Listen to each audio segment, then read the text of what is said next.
ঘড়িতে এখন বেজে গেছে তোমাদের ৮টা সাড়ে ৮টার কাছাকাছি। লিটিল গোল্ড তো অনেক সকাল সকাল ঘুম থেকে উঠে পড়ে, বাট যেহেতু দিদু রয়েছে কাছে, দিদুর কোলের ভেতর শুয়ে শুয়ে অনেক মজা খেলাধুলা করছে। হ্যালো মাই লাভলি ভিউয়ার্স, আমি Priyanka and welcome to my channel Priyanka's time story. অনেকদিন ধরে কমেন্ট সেকশনে অনেক রকমের কমেন্ট পাই যে তোমাদের লিটিল গোল্ড কি খাবার খায়, অ্যাকচুয়ালি ওর ফুড হ্যাবিটটা কি, ও সকালবেলা থেকে রাতে শুতে যাওয়া পর্যন্ত কি কি টাইপের খাবার খায়, কি কি করে। তো আজকে ভাবলাম ব্লগটাকে খুব সুন্দর করে সেই সমস্ত জিনিস দিয়েই সাজাবো। অলরেডি তোমরা দেখতেই পাচ্ছ তোমাদের লিটিল গোল্ড উঠে পড়েছে খাটে, এখন ওকে সকালবেলা ফ্রেশ করিয়ে খাওয়াতে নিয়ে যাবে।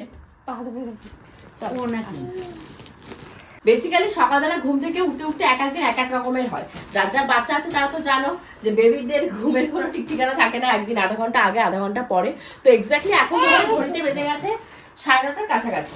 তো ওকে ফ্রেশ করিয়ে নিয়ে এসেছি, ফ্রেশ করিয়ে এখন ওকে শীতের জামা পরিয়ে দেবো। আমাদের এই সাইডে এখনো শীতটা যেহেতু রয়েছে, তো গরম গরম ওকে এখন খাবো এই শীতের ড্রেস পরিয়ে দুধ।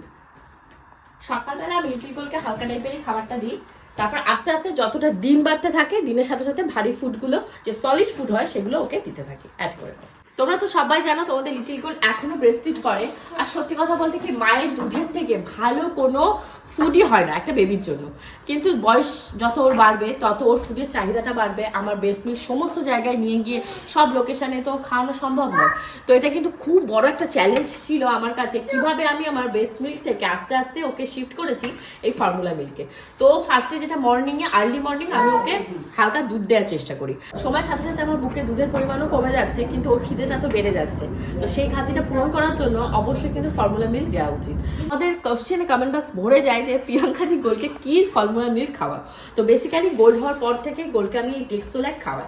ডেক্সোল্যাক 3টে ভ্যারাইটিতে রয়েছে, 1, 2, 3। যেহেতু গোল্ডের বয়স বেড়ে গেছে, ও এখন ঢুকে গেছে তোমাদের আপ টু 12 থেকে 18 মান্থে। তো তার জন্য ওর জন্য আমি নিয়ে এসেছি ডেক্সোল্যাক 3। এই যে দেখতে পাচ্ছ ডেক্সোল্যাক 1, 2, 3, 4, এই 3 নাম্বারটা এখন তোমাদের লিটিল গোল্ড খায়। Over the time when my baby was 6 months old, I gave her stage 2, and when she was 1 year old, I started giving her Dexolac stage 3 formula milk. You have to choose the stage as per your baby's age. তো এটা আমি কি রকম ভাবে খাওয়াই বলতো, দিনে 3 বার খাওয়াই ওকে। এখন তো গোল্ডের প্রায় 1.5 বছর হতে গেল। এর আগে কিন্তু গোল্ডকে বুকের দুধ খাওয়ার পাশাপাশি ফর্মুলা মিল্কও দিতাম। আমরা একজন ডক্টরের কাছে গেছিলাম, সে আমাদেরকে সাজেশন দিয়েছিল মানে ডেক্সোল্যাকের স্টেজ 1 যেটা সেটা খাওয়াতে। সেটা হলো ও তখন বয়স মানে 3 মাস টাস ছিল। তো চলো গোল্ডের যে দুধটা হয় সকালবেলা সেটা আমি কিভাবে মানে বানাই সেটা তোমাদেরকে একটু দেখাই। গোল্ড কিন্তু এখনো ঝিনুক বাটিতে খাই, চামচে খাই, ওর জন্য ভ্যারাইটি জিনিস রয়েছে। ফার্স্টে আমি কি করেছি, এই যে দেখতে পাচ্ছ বাটি যেগুলো রয়েছে এগুলোকে ভালো করে আমি জলের ভেতরে ফুটিয়েছি। ফুটিয়ে এখন এখানে গরম জল হয়ে গেছে, গরম জলের ভেতর আমি formula মিল্কটাকে I wanted a baby formula milk that helped my baby's overall growth and development. এই জন্যই আমি বেছে নিয়েছি ডেক্সোল্যাক, কারণ এর ভেতরে রয়েছে full of nutrients. For example, it contains 36 vital nutrients along with energy, protein, calcium, magnesium, vitamin D. And you know what? It was also under my budget. এটা কিন্তু সমস্ত জায়গায় রিজনেবল প্রাইসে অ্যাভেলেবেল পেয়ে যাবে, এবং বাচ্চার ব্রেন ডেভেলপমেন্টেও এটা কিন্তু গুরুত্বপূর্ণ ভূমিকা পালন করে থাকে। গোল্ড যখন নিউবর্ন ছিল, গোল্ডের ওয়েট নিয়ে কিন্তু আমি ভীষণ ওয়ারিড ছিলাম। নতুন যারা মা হচ্ছে তারা কিন্তু আমার সাথে এটাকে রিলেট করতে পারবে, কারণ মায়েদের প্রথম এবং প্রধান চিন্তা থাকে যে আমার বাচ্চার ওয়েট কেন বাড়ছে না। তো গোল্ডেরও এই সমস্যাটা আমি ভুক্তভোগী ছিলাম, আর তা বাদে তো ওর একটা কনস্টিপেশনের প্রবলেম ছিল, তোমরা তো এটা জানো। তো তখন আমি ডাক্তারের কাছে গেছিলাম, সেকেন্ড টাইম ডাক্তারের কাছে গেলে ডাক্তারবাবু তখন আমাকে সাজেশন দিয়েছিল ফর্মুলা মিল্কটাকে স্টার্ট করার জন্য। এছাড়াও অনেক সময় অনেক রকম কাজের জন্য গোল্ডকে আমাকে বাড়িতে রেখে যেতে হয়, তখন ফর্মুলা মিল্কটা থাকে আর ও খিদেতে কষ্ট পায় না। আর তা বাদে কি হয় বলো তো, সব জায়গায় সমস্ত রকম মানে পজিশনে বেস্ট ফিট করানো তো পসিবল হয় না মায়েদের। গোল্ড যখন জন্ম নিয়েছিল তখন কিন্তু ওর একটা হেলদি ওয়েট ছিল না, কিন্তু ও হওয়ার পর যবে থেকে আমি এই ফর্মুলা মিল্কটা বুকে দুধের পাশাপাশি ট্রাই করার চেষ্টা করলাম, তখন আস্তে আস্তে দেখলাম ওর ওয়েটটা গেন হতে শুরু করলো। অনেকেই দেখে বলতো যে গোল্ড রোগা রোগা, তখন আমি ডাক্তারের সাথেও কনসাল্ট করলাম। তখন ডাক্তার আমাকে বললো বাচ্চাদের ওয়েটটা একটা ভ্যারি করেই, সে কতটা হেলদি তার উপর, কিন্তু তা বাদেও বাচ্চা কতটা অ্যাক্টিভ রয়েছে, কত অ্যাক্টিভিটিস করছে, সেগুলোর উপরে কিন্তু ডিপেন্ড করে যে বাচ্চা কতটা হেলদি রয়েছে। As you can see, gold কিন্তু একটা খুবই অ্যাক্টিভ বেবি। যতক্ষণ ও জাগ্ন থাকে মানে জেগে থাকে ততক্ষণ দেখতেই পাও কত না কত অ্যাক্টিভিটিসও করতে থাকে, অল টাইম কোনো না কোনো অ্যাক্টিভিটিসও করছে। এটাও কিন্তু একটা হেলদি বেবি লক্ষণ। আর বেবিদের মোস্টলি ব্রেন ডেভেলপমেন্ট হয়ে যায় 1 থেকে 2 বছরের ভেতর। তো তার জন্য কি হয়, ওদের কিন্তু এই টাইমটা সব থেকে হেলদি খাবার দাবার, যেগুলোতে ব্রেনের বিকাশ হবে, বুদ্ধির বিকাশ হবে, সেই টাইপের খাবার দাবার বেশি করে দিতে হয়।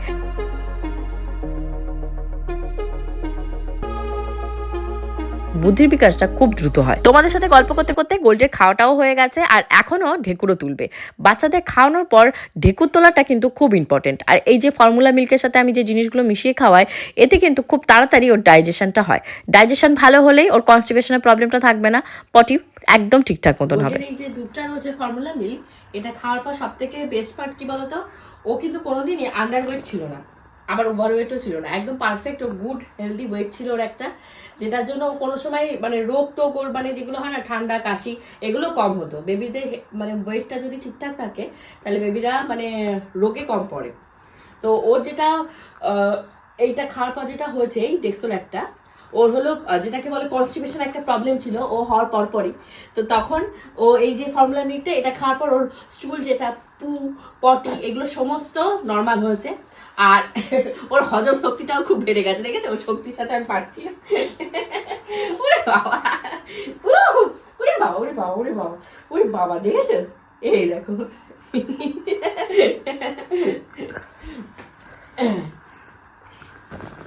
উমাদা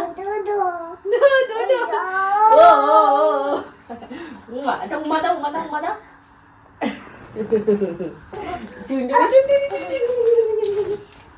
গোল্ডের সকালবেলা খাওয়া দাওয়া হয়ে গেলে একটু খেলাধুলা করে ও 1 থেকে 1.5 ঘন্টা একটা ছোট্ট ঘুম নেয়, তারপর উঠে পড়ে।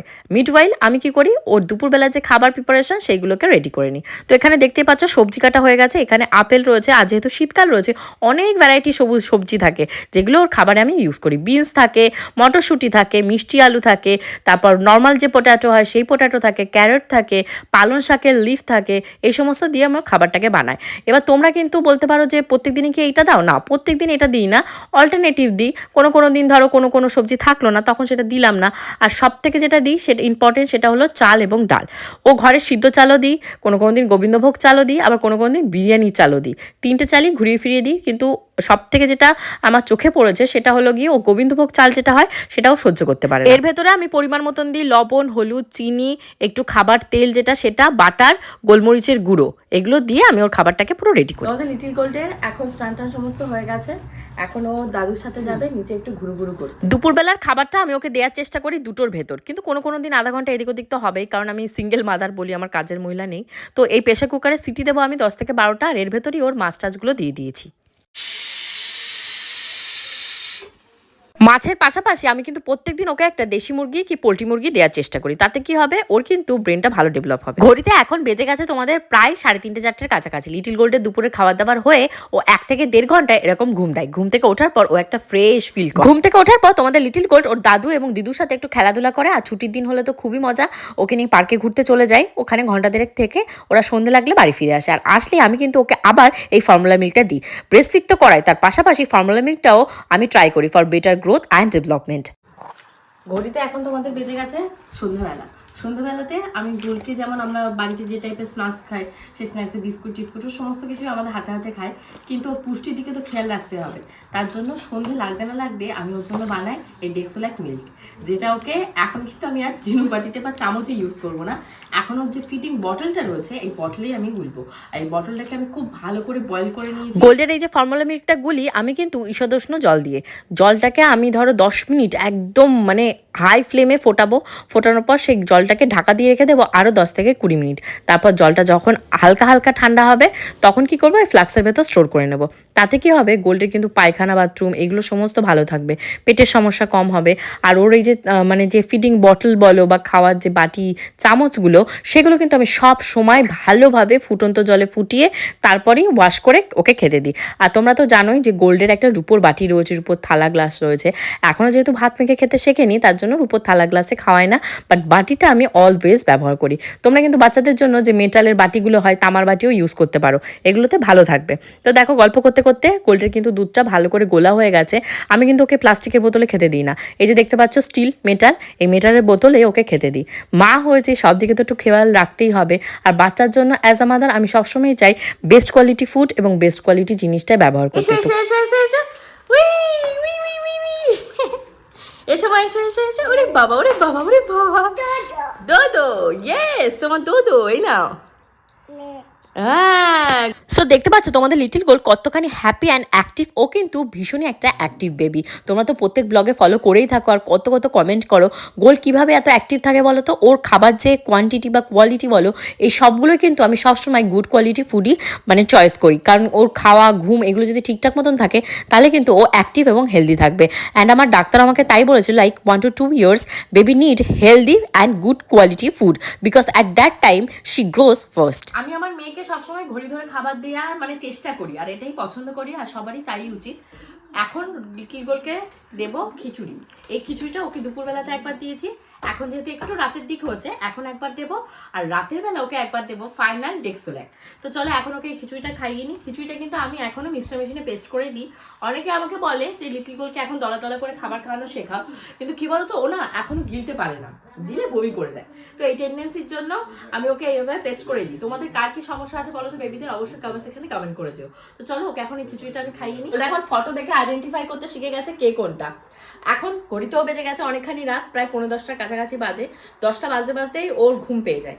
তো এখন আমি ওকে ওর যে ফর্মুলা মিল্কটা রয়েছে, এই যে ডেক্সোল্যাক, এটা 2 চামচ গুলে ওকে একটু পাতলা করে খাইয়ে দেবো। তাহলে কি হবে, রাতের বেলা ওর ঘুমটা ভালো হবে।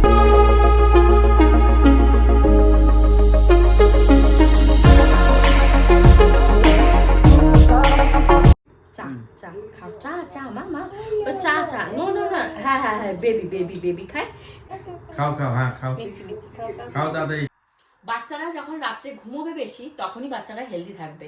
আমি ডেক্সোল্যাক যে ফর্মুলা মিল্কটা এটা খাইয়ে ঘুম পাড়াই, তাতে কি হবে, ওর যে গ্যাপটা রয়েছে না খেয়ে থাকা, সেই গ্যাপটা কম থাকবে, সকালবেলা উঠলেই আরেকবার খাওয়াতে পারবো। আর তোমরা সবাই জানো এই ডেক্সোল্যাক ফর্মুলা মিল্কটা আমি কিন্তু ব্যবহার করি অনেক দিন থেকে।